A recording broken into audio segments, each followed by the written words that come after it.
এখন আমি প্রত্যেকটা যুবককে জিজ্ঞেস করছি, তোমার কাছে দুনিয়ার পেটটা আগে হয়ে গেছে না ইসলাম আগে? তোমার কাছে দুমুঠো খাওয়া আগে না ইসলাম আগে? তোমার কাছে আমার মা বোনেরা ওই 1000 টাকার ভাতা আগে না ইসলাম আগে? এই ইমাম সাহেবরা 3000 টাকার ভাতা আগে না ইসলাম আগে? তাহলে আজকে কথা বলো, কেন্দ্রে কেন এই BJP Sarkar I love Mohammad রসুল বলাতে কেন জেল দেবে? এর প্রতিবাদের দরকার আছে না নাই? কেন অর্জুন সিং বলবে ইসলামে রেপ করার কোনো পাপ নয়? এর প্রতিবাদের দরকার আছে না নাই? শুধু প্রতিবাদ নয়, অর্জুন সিংয়ের নামে কেস হয়েছে, তাকে কি পশ্চিমবাংলা সরকার অ্যারেস্ট করছে? এই জোরে বলেন, কেন অ্যারেস্ট করেনি? এই পাশের ভাঙরে এক গ্রাম্য মহিলা গ্রামের ভাষায় বলেছে মমতার হাজবেন্ড স্বামী নেই। কি বলেছে মমতার? এই জোরে বলুন, মমতার স্বামী আছে না নেই? এই জোরে বলুন। আমরাও জানি নেই, কিন্তু যদি কোনো জায়গায় লুকিয়ে থাকে সেটা মমতাকে ক্লিয়ার করতে হবে। ওটা আমাদের দায়িত্ব নয়। আমাদের দায়িত্ব, আমরা যেটা দেখেছি মমতার স্বামী নেই, তাই এই মহিলাটা গ্রাম্য ভাষায় সে বলেছে স্বামীর জায়গায় আঞ্চলিক ভাষায় যেটা বলে, কি বলে ওটা আঞ্চলিক ভাষায় যাকে বলে চাল ভাজা তাকেই বলে খুদ ভাজা, ঠিক তো নাকি? কেউ বলে পিড়ে, আর একটা কি ভাষা বলে জানো? কিন্তু জিনিসটা খারাপ কি, যদি কেউ বলে স্বামী নেই তো খারাপটা কি বলেছে? কিন্তু তার বিরুদ্ধে কেস হলো, তাকে অ্যারেস্ট করলো। আর এখানে ইসলামের বিরুদ্ধে, আল্লাহর বিরুদ্ধে এত বড় কথা বলেছে। কি কথা? ইসলামে নাকি রেপ করা পাপ নয়। সেই অর্জুন সিং কি অ্যারেস্ট হচ্ছে? কেন হয়নি? কেন হয়নি? আপনাদের ঘরে ভাবুন, যদি না ভাবেন, আব্বাস সিদ্দিকী আল্লাহর জাত পাকের কসম করে বলছি, মাজমপুর থেকে আমি তো আবার যাব। কোন মায়ের বেটা যদি থাকে আমাকে রুকে দেখা, দেখি ও হারাম করকে ওখানে জুতো খুলে যদি পিটতে না পারি, জীবনে আব্বাস সিদ্দিকী হারুয়াই আসবে না। আমি তো এক্ষুনি যাব। কথা বুঝছেন না, বোঝেন না? দাদাগিরি দিচ্ছ, দাদাগিরি। যদি পারিস জানে মেরে দিস, আলাদার কথা। জান যতদিন আল্লাহ রেখেছে, কোন ইসলাম বিরোধী, কোন সন্ত্রাসকে, কোন জালিমকে ইসলাম ইজাজত দেয়নি, ইসলাম প্রশ্রয় দেয়নি।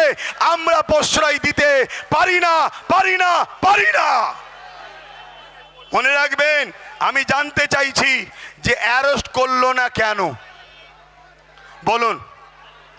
আপনাদের এলাকার ছোটখাটো নেতা বিরুদ্ধে কিছু কথা হলে পুলিশ পার্টি অ্যারেস্ট করে না? আব্বা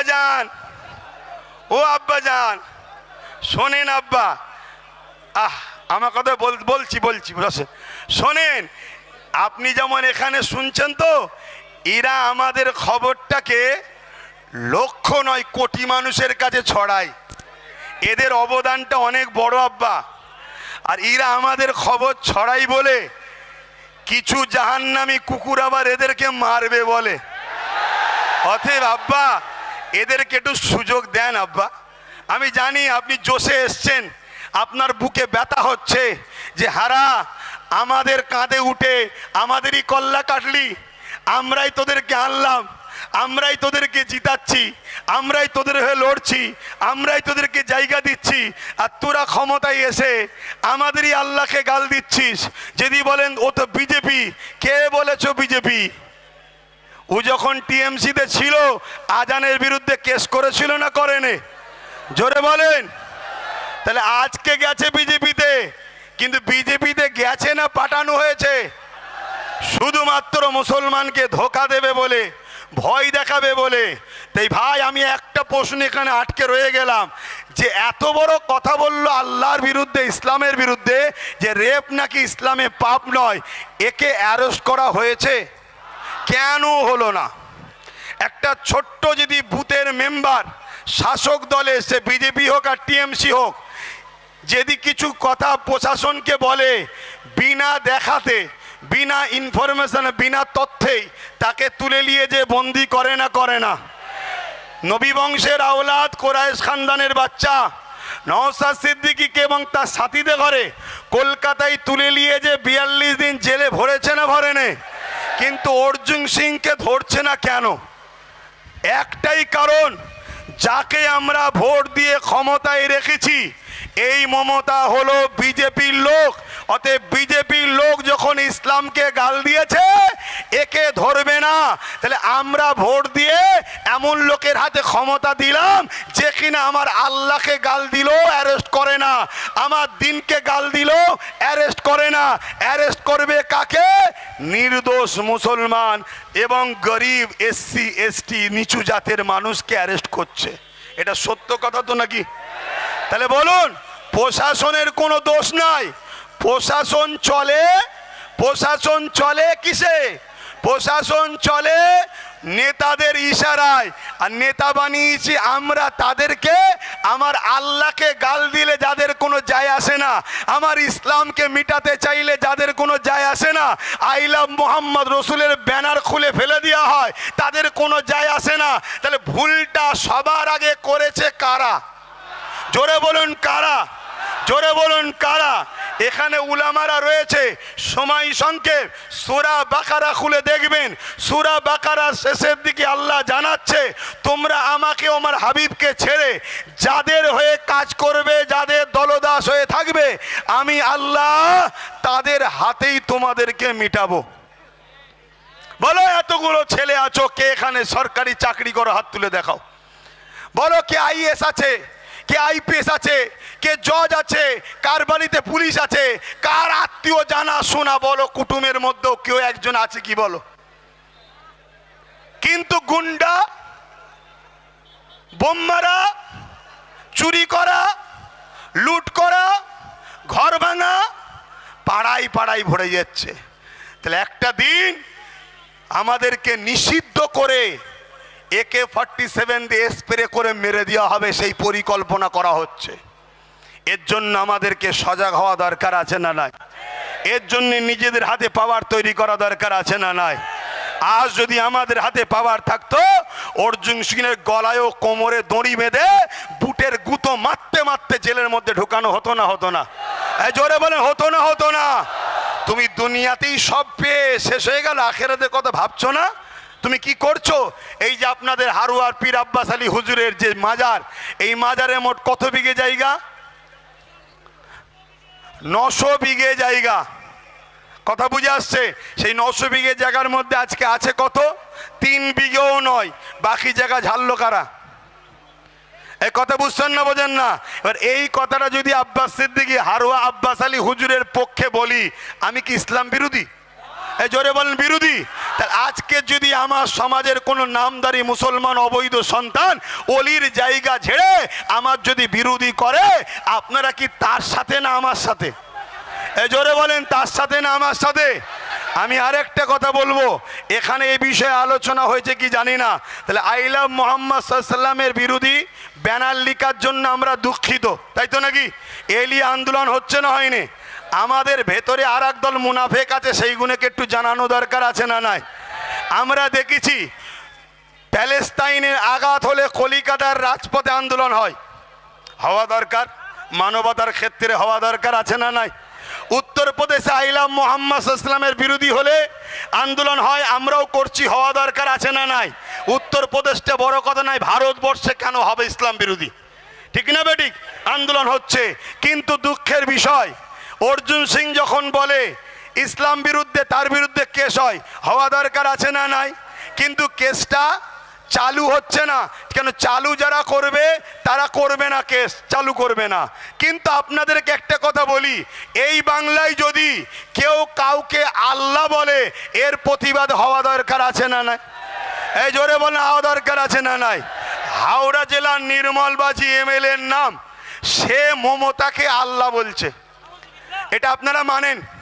এই জোরে বলেন, মানেন? হাত তুলে সাক্ষী দেন, মানেন? মানেন? মানেন? মানেন?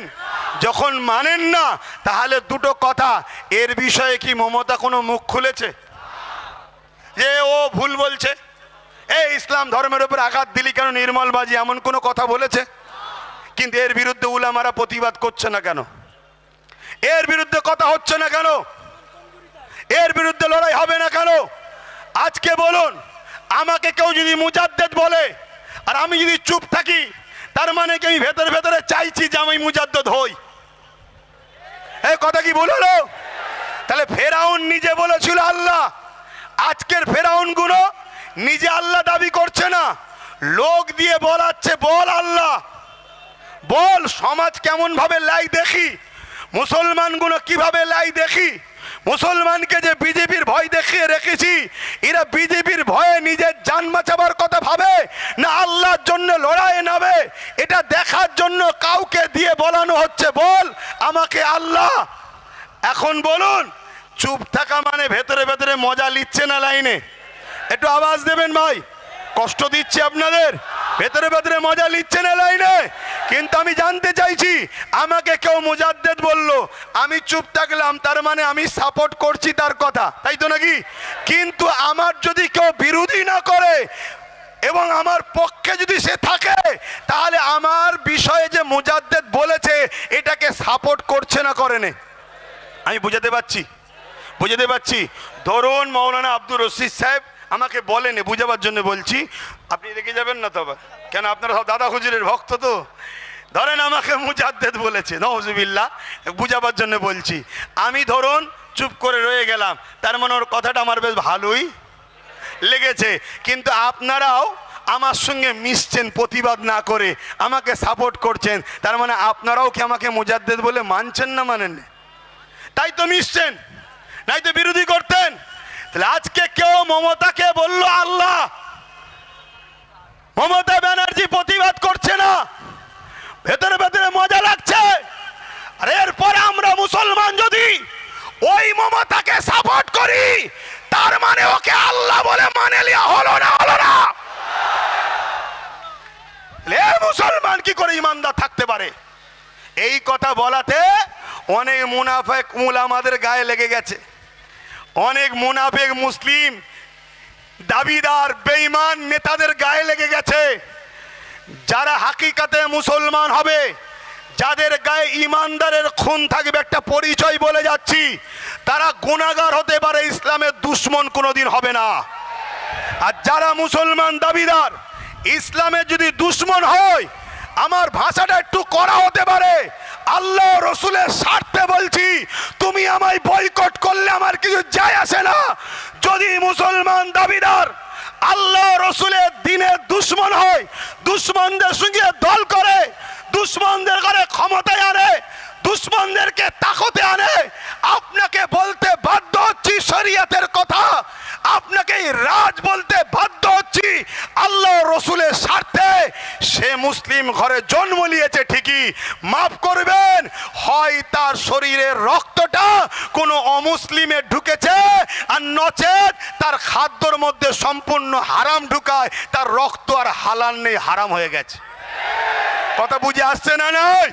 কারণ যত বড়ই পাপী